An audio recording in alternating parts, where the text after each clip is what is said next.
The state budget and most of its related bills are on the governor's desk waiting to be signed before the new fiscal year starts on Tuesday.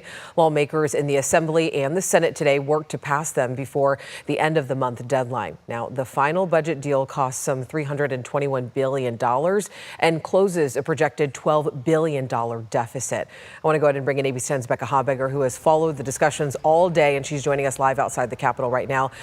Becca, we know that one big topic, of course, was public safety. Right?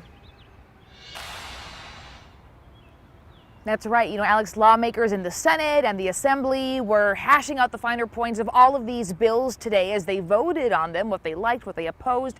One thing then both chambers that members on both sides of the aisle brought up was funding for Prop 36. Passed by more than 2/3 of voters in November, Prop 36 allows harsher sentencing and mandated treatment for certain theft and drug crimes.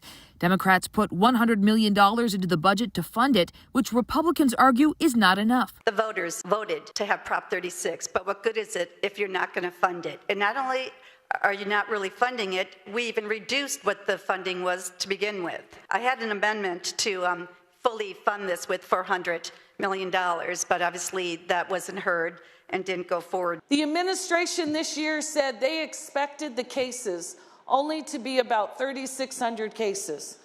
So what have we allocated? We have taken hard-earned money and we've allocated $100 million.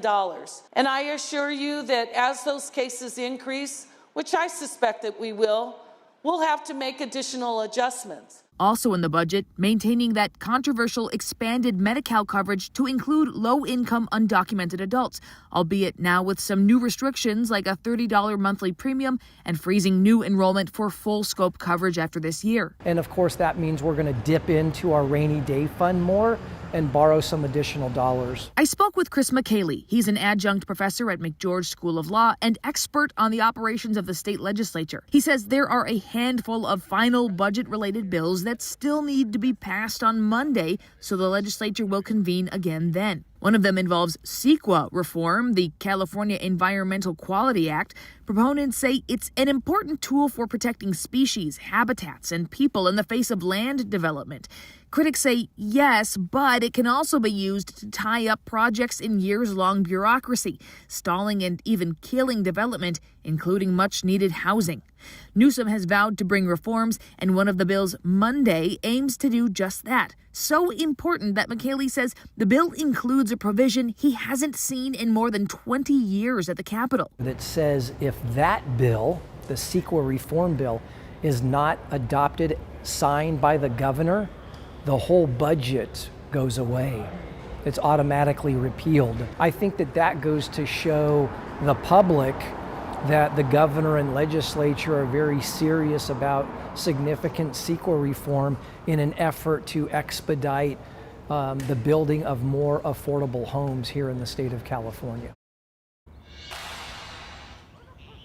He says even though the budget closes that projected $12 billion gap, there is still financial uncertainty here in California. He says the Trump administration has threatened to revoke or cut off federal funding to California for everything from Medicare or Medicaid, which funds Medi-Cal here in the state, to high-speed rail and even education dollars. So whether those cuts come through and how severe they might be, we have yet to see. But for now, I'm Becca Habegger live outside the Capitol in Sacramento. Back to you, Alex.